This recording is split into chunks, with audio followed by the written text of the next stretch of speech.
Halo, kita mungkin bisa perkenalan dulu ya. Dari aku, namaku Gofar Prima Ramadan, tapi biasa dipanggil Gofar. Asalku dari Klaten, Jawa Tengah. Sekarang lagi kuliah di Universitas Diponegoro, Semarang, jurusan manajemen. Kalau aku sendiri, nanti kalau akun sosial media nanti bisa aku PC langsung ke WhatsApp aja ya. Kalau kamu sendiri mungkin boleh mulai perkenalan.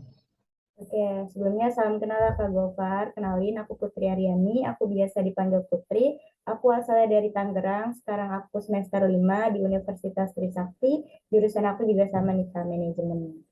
Salam kenal ya Kak Oke, Gofar. kenal Putri. Kalau kamu sendiri sebenarnya ikut sekolah ekspor ini apa sih yang bikin kamu tertarik? Kalau alasan aku sendiri ya Kak, yang pertama karena linear nih Kak sama jurusan kita manajemen tentang bisnis. Terus juga aku pengen mempelajari lebih dalam nih tentang perdagangan internasional yang nanti bakal dipelajari di semester 6. Kalau aku dapetnya di semester 6 Kak. Kalau Kakak sendiri alasan tertarik ikut program ini apa nih Kak? Kalau aku sendiri sih karena apa ya ngelihat potensi Indonesia gitu. Kita itu negara produsen, kita punya banyak sumber daya alam. Sayang banget kalau cuma bisa dipasarkan di pasar lokal. Padahal kita tahu potensi pasar global itu luar biasa gitu.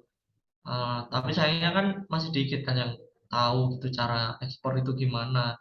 Dan di sini ada kesempatan dari sekolah ekspor buat yang mau join mahasiswa-mahasiswa. Akhirnya aku join, siapa tahu aku bisa jadi penghubung antara produsen-produsen yang ada di Indonesia gitu bisa dipasarkan lebih lanjut lagi di internasional gitu. Kalau Putri sendiri harapannya apa nih habis lulus dari sekolah ekspor ini? Kalau harapan aku yang pertama pastinya dapat knowledge baru tentang ekspor. Terus juga yang kedua dapat networking nih, relasi sama teman-teman biar memperluas relasi aku sendiri. Selain sama teman-teman juga Kak, aku pengen dapat networking sama buyer, sama supplier.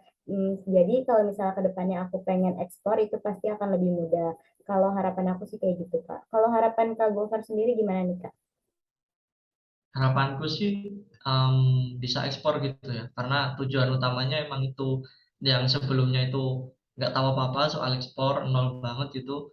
Habis lulus dari sekolah ekspor udah bisa ekspor gitu. Minimal mungkin kalau nantinya belum beruntung gitu bisa ekspor langsung, kita udah paham gitu pengetahuan yang diperoleh itu udah bisa buat nanti ke depannya mulai ekspor sendiri gitu. Kalau dari kamu sendiri rencana bisnis apa yang udah kamu pikirkan gitu? Kalau untuk planning bisnis sendiri, aku pengennya sih kayak berupa produk kerajinan-kerajinan craft gitu Kak, hasil UMKM daerahku. Jadi cuman untuk fasilitator aja. Tapi untuk produk nyata aku juga masih riset-riset dulu nih Kak. Kalau Kakak sendiri udah ada bisnis sebelumnya atau masih planning juga Kak? Kalau aku sih lebih karena ngelihat teman-teman pengrajin di daerahku, karena di daerahku itu banyak pengrajin gerabah gitu. Karena tempat tinggalku juga dekat sama gunung gitu, jadi ada banyak teman-teman pengrajin gerabah yang sebenarnya keren-keren, cuman sayang aja sih kalau cuma dipasarin di lokal, sedangkan di luar negeri mungkin ini peminatnya banyak banget, cuman belum ada yang bisa atau belum ada yang mau untuk mengangkat produk ini, dan aku pengen nantinya aku bisa mengangkat produk ini ke luar negeri gitu. Oke Kak, keren-keren. Oke Kak Gofar, Oke, thank thank you you banget ya. Kak. Sampai Ya ketemu. mungkin